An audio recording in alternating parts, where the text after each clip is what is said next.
Alors, juste pour vous dire que le catalogue de l'exposition Vermeer est sorti aux éditions Sommogy.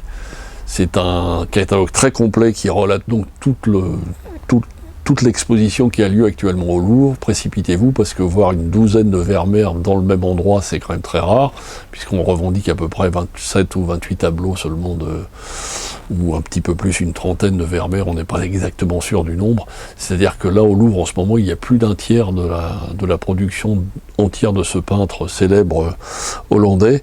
Et ce qui est très intéressant, c'est qu'il y a également plein de tableaux de la même époque, de peintres moins connus de cette même école hollandaise. Et l'intérêt qu'il y a, c'est la correspondance qu'il y a entre les œuvres de Vermeer qui sont présentées et les autres œuvres de ces mini peintres, comme on dit, de l'école de Vermeer qui sont présentés en ce moment. Donc là, c'est le catalogue de l'exposition. Précipitez-vous, parce que c'est vraiment une rareté. Elle est au Louvre, je ne sais pas, pour 2-3 mois, mais je pense qu'il y a du monde au portillon. Et le catalogue est remarquable, parce que en plus de Vermeer, il vous parle vraiment de toute cette école de peinture qu'il a inspiré, et de tous les petits maîtres, comme on dit, entre guillemets, c'est pas péjoratif, mais c'est comme ça qu'on les appelait, qui ont gravité autour de lui, de toute cette école fantastique qu'on vénère partout, et notamment lui, de cette école de la peinture